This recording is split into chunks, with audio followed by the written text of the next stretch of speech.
छोटे किसानों की परेशानियों से हर कोई परिचित है। समय समय पर उनके सशक्तिकरण की मांग भी उठी है। हमारे आदरणीय शरद पवार जी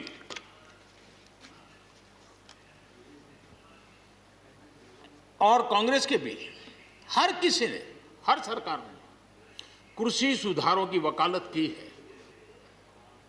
कोई पीछे नहीं है, क्योंकि हर एक को लगता है कर पाए नहीं कर पाए अलग बात है, लेकिन ये होना चाहिए, ये बात हर एक की निकली हुई है। और आज नहीं, जब भी जो जहां थे सबने की हुई है। और शरद राव जी ने तो अभी एक बयान भी दिया कि भाई मैं सुधारों के पक्ष में हूं।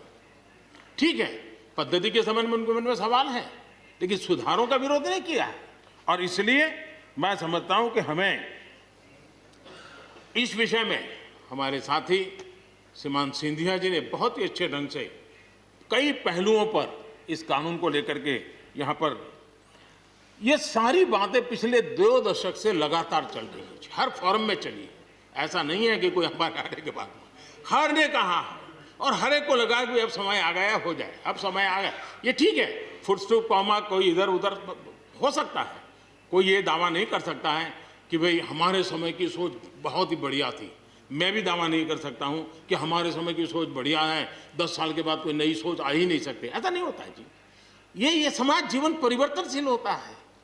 आज के समय हमें जो ठीक लगा चलो चले, आगे सुधार करेंगे, नई चीजों को जोड़ेंगे। यही तो प्रगति का रास्ता होता है जी। रुकावटें डालने से प्रगति कहां होती है जी। और इसलिए, लेकिन मैं हैरान हूं, अचानक यू टर्न ले लिया भाई, ऐसा क्यों किया? ठीक है, आप आंदोलन के मुद्दों को लेकर के इस सरकार को घेर लेते हैं, लेकिन साथ साथ किसानों को भी कहते हैं कि भाई बदलाव बहुत जरूरी है, बहुत साल हो गए, अब नई चीजों को लेना पड़ेगा, तो देश आगे बढ़ता है। लेकिन अब मुझे लगता है कि राजनीति इतनी हावी हो जाती है कि अपने ही विचार छूट जाते हैं। लेकिन जो ये सब कर रहे हैं अच्छा है। आदरणीय डॉक्टर मनमोहन सिंह जी यहाँ मौजूद है, मैं उन्हीं का एक कोट आज पढ़ना चाहता हूँ। हो सकता है जो यू टर्न कर रहे हैं वो मेरी बात माने या न माने, मनमोहन सिंह जी की तो बात जरूर मानेंगे।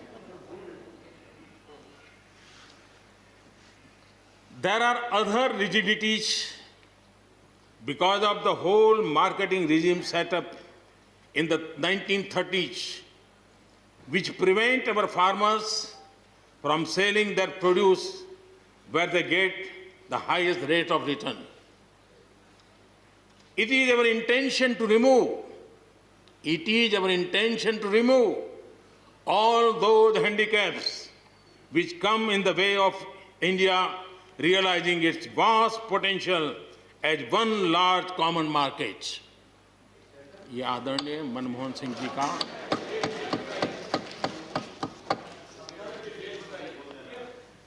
आदरणीय मनमोहन सिंह जी ने किसान को उपज बेचने की आज़ादी दिलाने, भारत को एक कृषि बाजार दिलाने के संबंध में अपना इरादा व्यक्त किया था, और वो काम हम कर रहे हैं। और मुझे आप लोगों को गर्व होना चाहिए कि देखिए, मनमोहन सिंह जी ने कहा था वो मोदी को करना पड़ रहा है, गर्व कीजिए।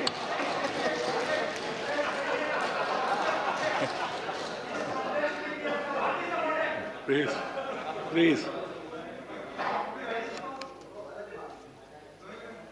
और मजा ये है कि जो लोग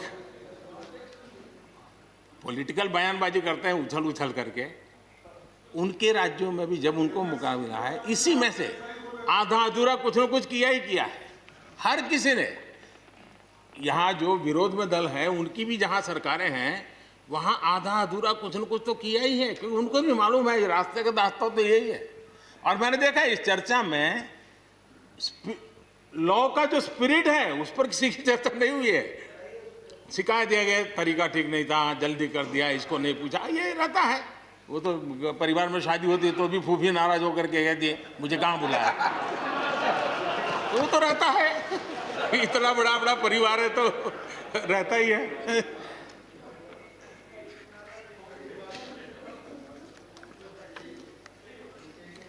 हम कुछ और बातों की ओर भी ध्यान दें।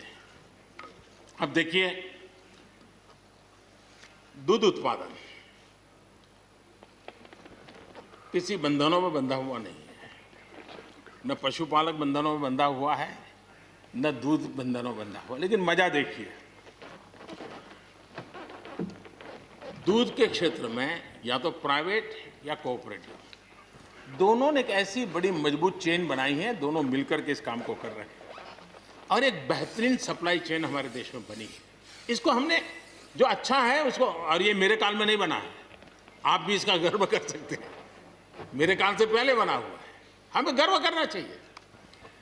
फल सब्जी से जुड़े व्यवसाय में ज्यादातर बाजारों का सीधा संपर्क रहता है, बाजारों की दखल हट गई है, इसका लाभ मिल रहा है।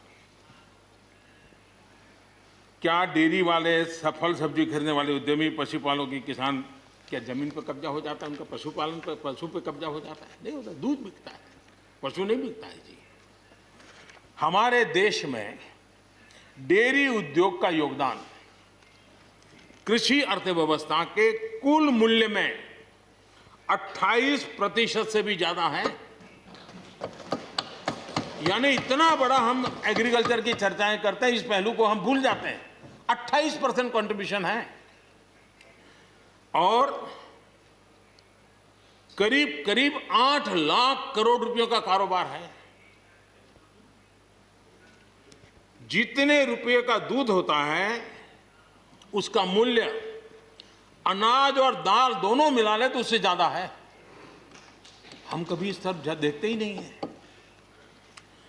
पशुपालकों को पूरी आजादी, अनाज और दाल पैदा करने वाले छोटे और सीमांत किसानों को जैसे पशुपालक को आजादी मिली है, इनको आजादी क्यों नहीं मिलनी चाहिए? और इन सवालों के जवाब हम ढूंढेंगे तो हम सही रास्ते पर चलेंगे।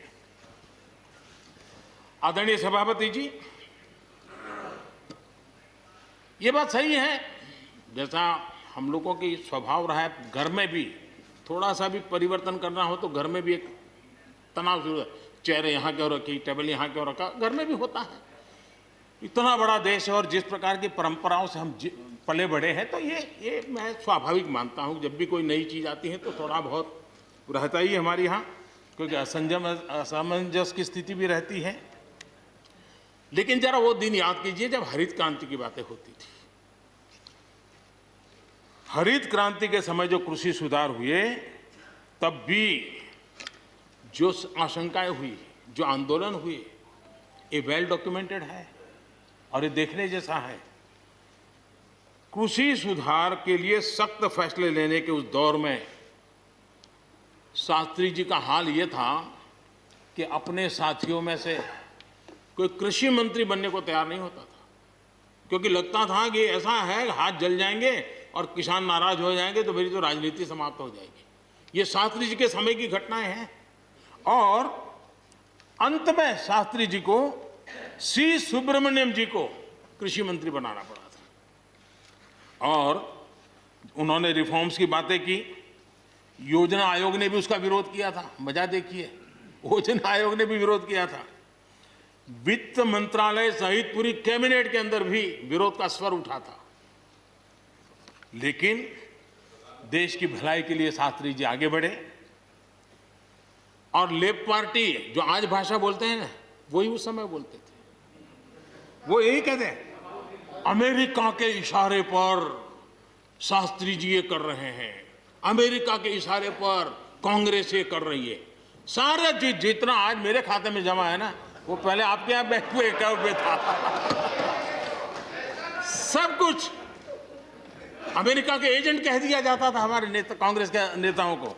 ये सब कुछ लेफ्ट वाले जो आज भाषा बोलते हैं, वो उस समय भी उन्होंने यही भाषा बोली थी। कृषि सुधारों को छोटे किसानों को बर्बाद करने वाला बताया गया था।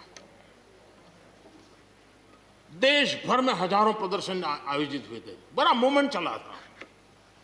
इसी माहौल में भी लाल बहादुर शास्त्री जी और उसके बाद की सरकार जो करती रही, उसी का परिणाम है कि जो हम कभी PL 480 मंगवा करके खाते थे, आज देश अपने किसान ने अपनी मिट्टी से पैदा की चीजों को खाता है।